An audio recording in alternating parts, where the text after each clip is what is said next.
The NFL rumor machine never sleeps. Not on weekends, not on holidays, not even on Father's Day. While analysts were debating whether Shedeur Sanders had any future with the Cleveland Browns, while radio hosts were tallying up trade calls, while anonymous executives were whispering to reporters about depth charts and quarterback competitions, Deion Sanders was sitting in Texas with his family.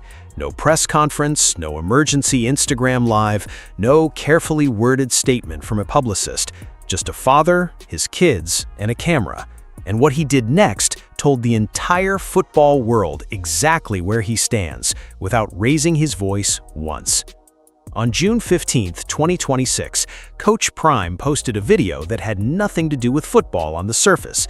It was a Father's Day video. Warm, funny, completely unscripted in the way that only Deion Sanders content ever is. But buried inside that video was a message so deliberate, so precisely aimed that anyone paying attention felt it land.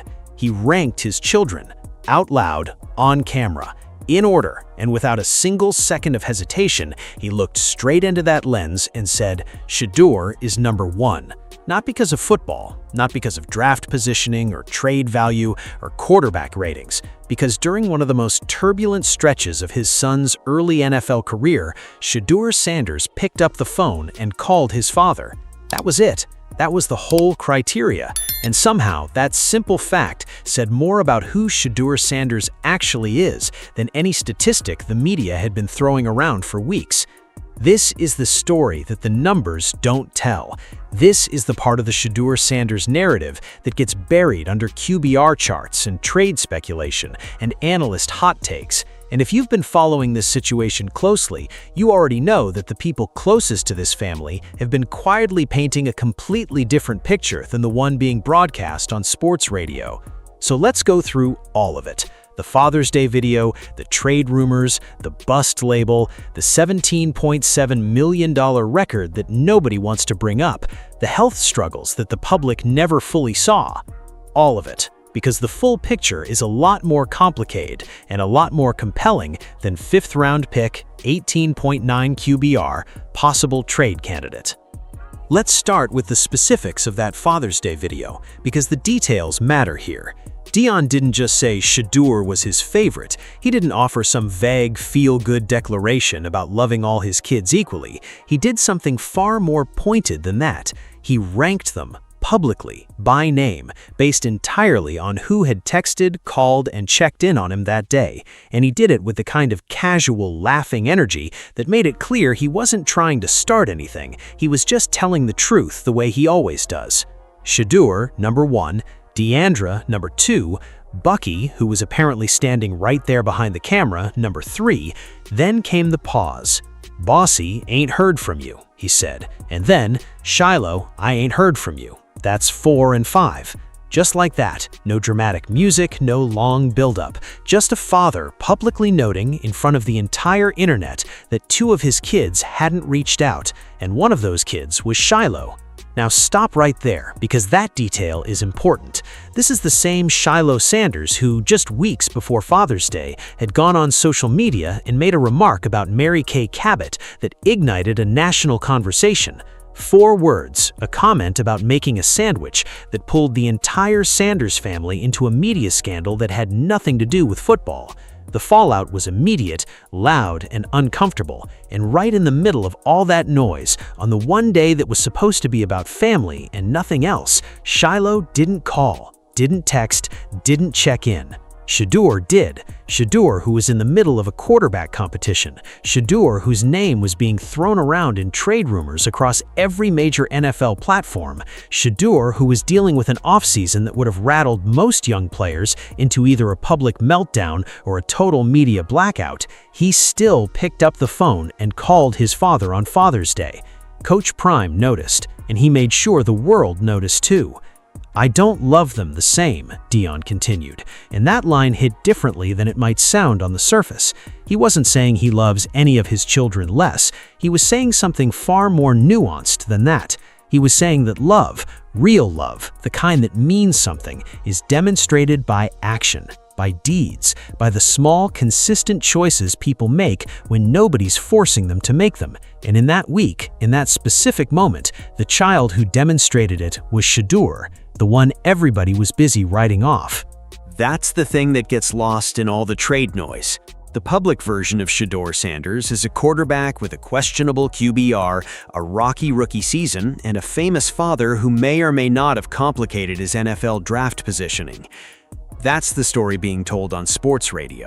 But the private version, the one that shows up in moments like this, is a young man who calls his dad when things are hard, who checks in when his own world is on fire, who doesn't let personal chaos become an excuse to check out of the relationships that matter. Deion sees that version every day, and on Father's Day he made sure everyone else saw it too, even if just for a moment. The Father's Day ranking was the emotional centerpiece of that week, but Deion wasn't done, because while the video was circulating and people were still processing what he'd said about Shiloh, he made several public appearances in the days that followed where he addressed the trade rumors directly, and the way he did it was unlike anything that had come before it. He wasn't angry, he wasn't defensive, he wasn't performing composure the way celebrities sometimes do when they're actually seething underneath. He was genuinely, deeply, unmistakably calm. The kind of calm that can only come from one place, from actually believing what you're saying, from knowing something that the people asking the questions don't know yet. When the conversation turned to the trade speculation, to the reports of teams calling the Browns, to the analysts positioning Shadur as a fifth-round mistake that the Cleveland Browns should cut their losses on, Deion said something that immediately started circulating across every NFL platform. Stop expecting folks to do what you would do. 6 words, that's all, but those 6 words were aimed at everyone simultaneously. The media demanding answers, the fans calling for a trade, the analysts projecting failure, the executives whispering to reporters. All of them were operating under the assumption that the Sanders family would respond to pressure the way everybody else responds to pressure, that Shadur would crack, that Deion would escalate, that the noise would eventually get to them. Coach Prime was telling them directly, your expectations were never built for this family. You're measuring us with a ruler that was designed for someone else. The word he kept returning to throughout those appearances was undervalued, and in the context of what was being said about his son that week, it carried a weight that went far beyond football talent. He wasn't just talking about Shedur's arm or his ability to read a defense, he was talking about something bigger. The consistent failure of the football establishment to accurately assess what Shedeur Sanders actually represents. They undervalued him going into the draft, they misread him in his first NFL season, and if they were seriously considering trading him now, coming off a spring in which he had genuinely closed the gap in the quarterback competition, they were doing it again. The same mistake, different chapter. What made Deion's response so striking wasn't that he was confident. Deion Sanders has always been confident, that's no news. What was striking was the specificity of his calm. He didn't say, my son is going to prove everyone wrong in the generic motivational poster way that athletes and their families often say it. He said it in the way a man says something when he's already seen the evidence, when he knows what training camp is going to look like, when he has watched his son work in ways the cameras haven't caught yet. That's not a father spinning a story, that's a father reporting what he knows. While Deion was giving interviews and posting Father's Day content, Shadur was doing something equally deliberate and arguably more powerful, because Shedeur Sanders didn't say a single word about the trade rumors, not one.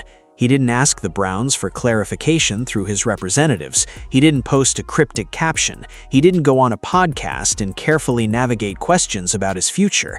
He did something completely different. He posted a picture of himself getting into a car. That's it. During the peak of the trade rumor cycle, when his name was everywhere, when analysts were debating his value on live television, when fans were speculating about whether he'd end up in New Orleans, Shedeur Sanders got dressed, stood next to a car, and posted a picture on Instagram. No caption, no hashtags, no explanation needed.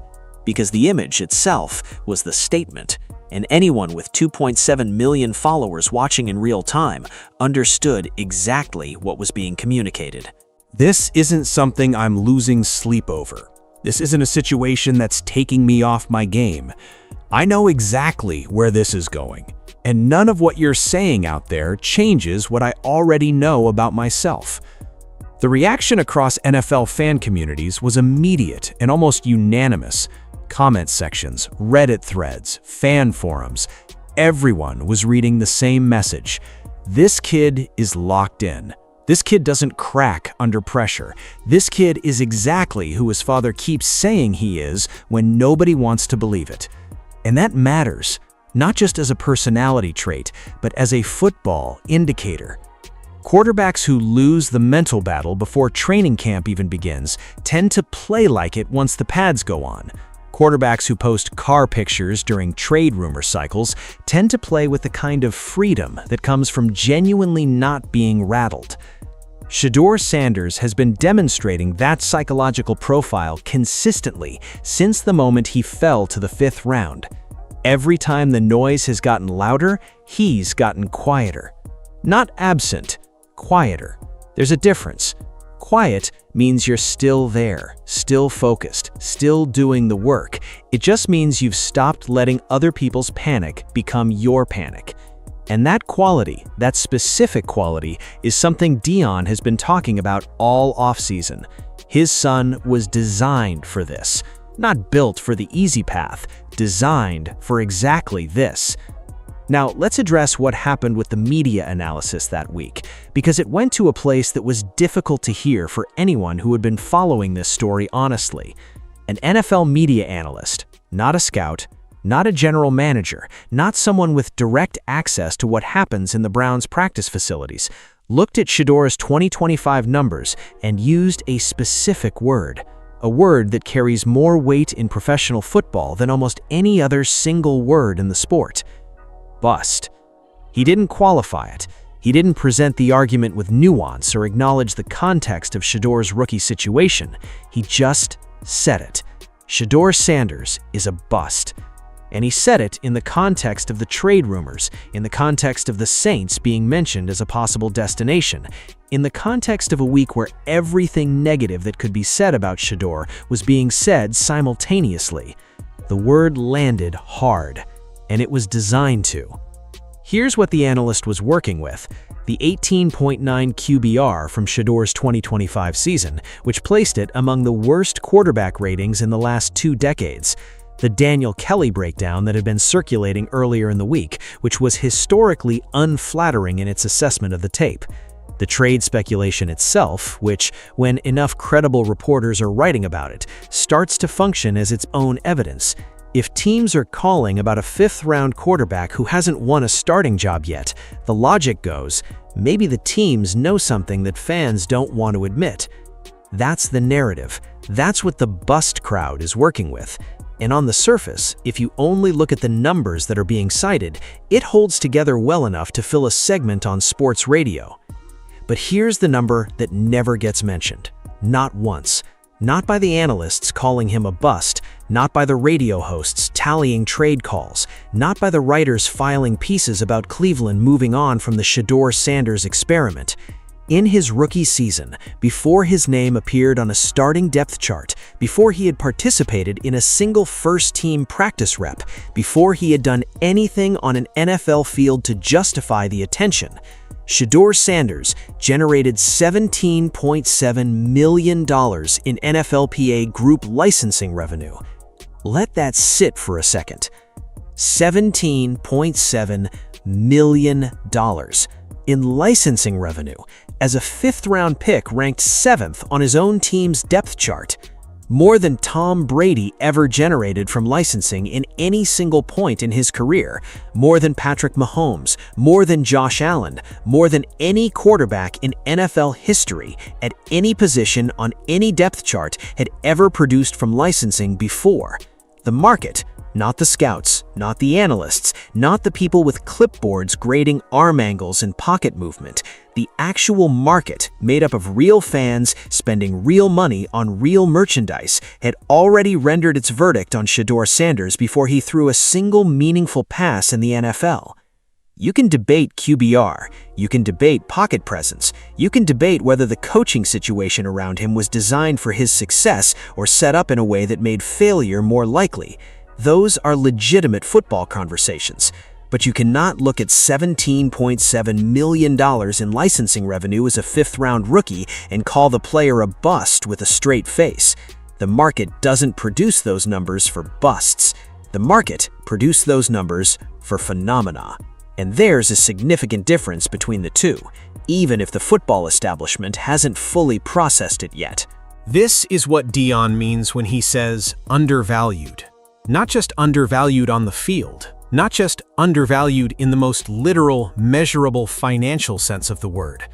The scouts and the analysts and the depth chart decisions all pointed one direction. The market pointed the opposite direction. And right now, the market is winning that argument by a margin of $17.7 million. Here's the part of this story that gets overlooked most consistently in the national conversation. The people who are actually around Shedeur Sanders every single day have been saying something very specific about what they've seen this offseason. Not vague, supportive nothings, not the generic "he's been working hard" comments that coaches give reporters to avoid controversy. Specific, detailed, unusually pointed assessments of his development that paint a picture completely at odds with the bust narrative. His head coach said it, his offensive coordinator said it, his quarterback's coach said it. The people whose jobs depend on evaluating quarterback play accurately, whose professional futures are tied to getting these assessments right, all came back with the same core message. His growth has been extraordinary. He has mastered the offense. He is a different quarterback than the one who showed up to his first NFL training camp. Now, coaches are always going to support their quarterbacks publicly. That's true. You're not going to hear a head coach say, "Actually, the analysts are right, he probably should be traded." That's not how it works. But there's a meaningful difference between general support and specific, detailed praise that touches on the exact areas where the criticism has been the loudest. When critics say his understanding of the playbook was limited, and the coaching staff responds with, "He has mastered the offense," that's a direct rebuttal, not a canned talking point. When analysts say he struggles to process defenses quickly, and the people running his practices say his growth has been extraordinary, they're not just being polite, they're describing what they've seen with their own eyes in environments the cameras don't have access to. The disconnect between what the coaching staff is saying and what the ecosystem of trade rumors is producing is one of the most telling parts of this entire story. On one side, you have people who watch Shadur throw every day, who design the plays he runs, who correct his footwork and his reads and his timing in real time. They're saying he's better, meaningfully better. On the other side, you have people working from 2025 game film, from the same numbers that have been cited 100 times, from an understanding of Shedeur Sanders that stopped updating itself sometime last fall. And somehow, the people who haven't watched him throw in months are louder in the national conversation than the people who watch him throw every morning. That gap between the inside assessment and the outside narrative is exactly what Deion Sanders is pointing at every time he says, "Stop expecting folks to do what you would do." The folks in question are the people projecting Shadeur's future based on old information, while the people with new information are saying something entirely different. There is one part of this story that has been almost completely absent from the national conversation about Shedeur Sanders, and it's the part that explains everything else. Everything.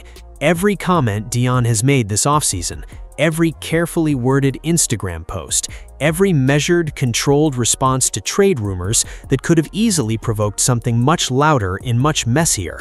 All of it makes a different kind of sense once you know what was actually happening inside the Sanders family during the 2025 NFL Draft and its aftermath. Deion Sanders Jr., the eldest of Deion's children, the one who now runs content for the Colorado Buffaloes football program, went on the Morning Run podcast and talked about it. He didn't hold back, and what he described was a family going through something genuinely painful in a very public arena while the outside world had no idea what was actually happening. He talked about what it felt like when Shadur started sliding in the draft, not slipping a few spots, not falling slightly below projections, actually sliding round after round. While analysts and fans and commentators process the slide as a football story, as a referendum on Deion's influence at Colorado, where Shedur's prospects as a pro, the Sanders family was experiencing it as something much more immediate and much more personal than that. People were celebrating, Deion Jr. said. And that detail is brutal because it's true. There were corners of the internet that weren't just observing the draft slide with curiosity, they were enjoying it, treating it as a comeuppance, responding to a young man's professional future being reshaped in real time with something that looked uncomfortably like satisfaction. And here's the part that almost nobody knows. While all of that was happening, while Shadur was sliding and the commentary was getting uglier, Deion Sanders Sr. was quietly dealing with health problems. Coach Prime, the Hall of Famer, the television personality, the life-oversized presence who had built the Colorado program into a national story, was coping with something physical, something private, something that had nothing to do with football and everything to do with being a human being who was watching his son go through one of the most publicly humiliating moments of his young life while not being at full capacity himself. Deion Jr. was careful with the details, as you'd expect. This is a private family matter, but the broad strokes were clear. Their father was dealing with his own physical struggles, and he was doing it while simultaneously trying to be present for a son who was absorbing national mockery in real time. The draft celebrations, the slide commentary, the takes about whether Shadur deserved to go that late, all of it was landing on a family that was already carrying something heavy that the public couldn't see.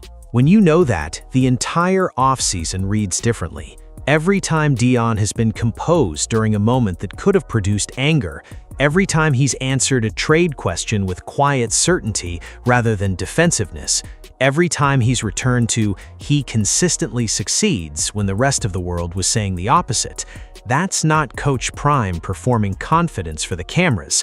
That's a man who went through something real and came out the other side with a bone-deep knowledge of what actually matters and what doesn't. The analyst's QBR chart, it doesn't concern him. The bust label, it doesn't concern him. The trade rumors, they don't concern him, because he has already been through the version of this that hurt. He has already sat with the version of this that was actually hard. And Shadur calling on Father's Day while the trade rumors swirled represents exactly the kind of evidence that matters to him. Not the evidence on a depth chart, but the evidence of character. 31 days until training camp when all of this was unfolding. The Browns were notably, deliberately silent throughout the entire trade rumor cycle. No statement, no denial, no affirmation, just organizational silence that was being read in every direction simultaneously, as confirmation that the rumors were real, as strategic positioning, as a negotiating tactic, as indifference. Depending on who you asked, the Browns' silence meant everything and nothing at the same time. But here's what the silence actually meant to Deion Sanders. Nothing. Because Deion isn't waiting for the Browns to tell him something he doesn't already know. He isn't anxious about what a statement from the front office might or might not say. He sat on Father's Day in Texas with his family, watched his son called to check in while the whole NFL was speculating about that son's future, and posted his video ranking his children. Not because he was unbothered in a performance sense, because he was genuinely processing a different set of information than the one the rest of the football world was working from. He knows what training camp is going to look like. He has been watching his son work all offseason. He has heard from the people in that building what the development has looked like up close. He has seen the licensing numbers that tell a story about market value that no QBR chart can contradict. And he has watched his son respond to adversity. Real adversity, not the kind you perform calmness about, but the kind that actually tests what you're made of, in a way that has been consistent from the moment Shadur slid out of the first round and into the fifth. The bust crowd has a case. Let's be honest about that. The 2025 numbers were not good. A starting quarterback who posts an 18.9 QBR is a quarterback whose team loses, and the Browns lost a lot last year. There are legitimate questions about whether the offensive system around Shadur was designed to showcase his strengths, or whether he was being asked to operate in a scheme that didn't fit his skill set. There are legitimate questions about the supporting cast, about the coaching continuity, about whether any young quarterback could have succeeded in that specific environment with those specific variables working against him. But those legitimate questions are almost never the ones being asked in the trade rumor coverage. The coverage is asking simpler questions with simpler answers. Is this player good or not? Should the Browns keep him or move on? And simple questions about a complicated situation tend to produce bad analysis, which is exactly what Deion Sanders has been saying in his own way every time he's spoken about his son this offseason. Stop expecting folks to do what you would do. Stop evaluating this player with tools that weren't designed for this player. Stop looking at the 2025 numbers without looking at what the coaches who watched those 2025 practices every day are saying about what they saw in the film room, in the offseason work, in the development that doesn't show up in a box score. Stop trading licensing revenue as irrelevant when it's the most concrete market signal available. Stop ignoring what the family went through during the draft and pretending that what happened to Shadur last spring was a neutral football event with no human weight attached to it. Training camp is going to settle a lot of this. Not all of it. Training camp rarely settles everything, but a lot of it. Because training camp is where the off-field narrative meets the on-field reality, and where coaches and general managers have to make decisions based on what they actually see, rather than what the rumor machine has been generating. And when that moment comes, the people who have been watching Shadur work all off-season are not going to be surprised by what they see. Deion isn't going to be surprised either. He already knows. That's what the composure is telling you. That's what "he consistently succeeds" means, coming from a man who has been through something hard and watched his son respond to it by calling on Father's Day and checking in. That's what the Instagram car photo means from a young quarterback who had a dozen different ways to respond to trade rumors and chose silence and stillness instead. They know something the rumor cycle doesn't, and in 31 days, training camp is going to reveal exactly what that something is. Here's what's strange about the entire Shedeur Sanders conversation as it exists right now. The amount of coverage devoted to whether he should be traded, whether he's a bust, whether Cleveland made a mistake is enormous. It's daily. It's loud. It spans television, radio, digital media, social platforms, fan communities. The hot take ecosystem has produced hundreds of thousands of words about Shedeur Sanders in the last several months, and almost none of it is asking the question that Deion Sanders has been quietly answering all offseason. What kind of person is Shedeur Sanders when things get hard? Not what kind of quarterback, not what his QBR says, not what his draft positioning suggests about his ceiling. What kind of person? Because that question, over the course of a long NFL career, over the inevitable injuries and losing stretches and contract disputes and regime changes and the 100 other things that happen to every quarterback who stays in the league long enough, that question matters more than any single season's numbers. It always has. Every quarterback who has ever played meaningful football into his 30s had a stretch, usually in the early part of his career, where the outside verdict on him was wrong, where the numbers weren't translating to wins, and the narratives were getting dark, and the trade rumors were starting, and everyone with a microphone doing math on why it wasn't going to work. And the ones who came out the other side weren't the ones with the best rookie QBR. They were the ones who called their dads on Father's Day when their own worlds were on fire. The licensing numbers say the market already knows what it's looking at. The coaching staff says the development has been extraordinary. The Father's Day video says the character has been consistent. The car photo says the mental game hasn't been touched by the noise. And Deion Sanders, sitting in Texas, ranking his children based on who showed up for him when it mattered. Deion Sanders is not worried, not performing calm, not managing optics, not bracing for impact, just genuinely, specifically, evidentially unbothered in a way that points towards something the rest of us haven't seen yet, but are about to. 31 days to training camp. The Browns are silent. The bust label is heavy. The trade rumors are still circulating. And somewhere in Texas, Coach Prime already knows how this chapter ends. So here's where all of this leaves us. Deion Sanders fully responded to the Shadur trade rumors on Father's Day weekend, June 15th through June 27th, 2026. He didn't do it with a press conference or a formal statement or a carefully produced media appearance designed to manage the narrative. He did it with an Instagram ranking of his kids, with 6 words about not expecting people to operate the way you would operate, with a pointed observation about who called and who didn't during a week when calling actually meant something, with an interview tone so calm and so specific that it could only come from genuine belief rather than performance. And Shadur answered his own critics the same way, without answering them at all. A photo, a car, 2.5 million people watching and reading the same silence in exactly the same way. Nobody talks about the $17.7 million. Nobody brings up what Deion Jr. said on the Morning Run podcast about what the family actually experienced during the draft. Nobody discusses the health struggles that Coach Prime was quietly navigating while his son's professional future was being reshaped and mocked in real time.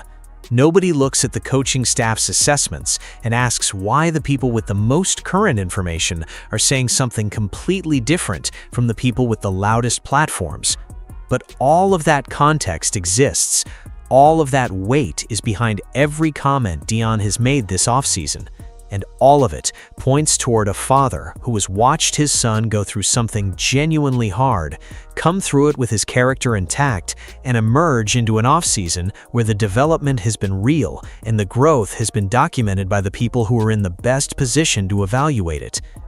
The question at the end of all this is simple, and it's the one Deion has been sitting with all summer.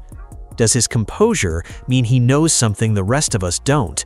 Or is this just a father refusing to break, refusing to give the rumor machine the reaction it wants, refusing to let anonymous executives and media analysts define his son's future before training camp is even started? Drop your answer in the comments. Both reads are legitimate. All perspectives are welcome here.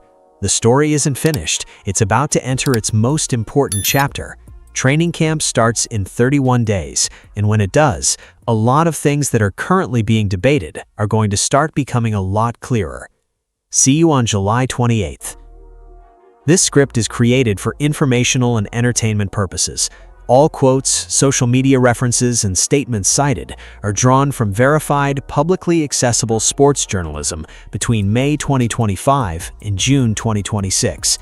Deion Sanders, Shedeur Sanders, the Cleveland Browns, and all other individuals and organizations mentioned are not affiliated or representative of this channel. Roster and competition details remain subject to change through training camp and the 2026 preseason.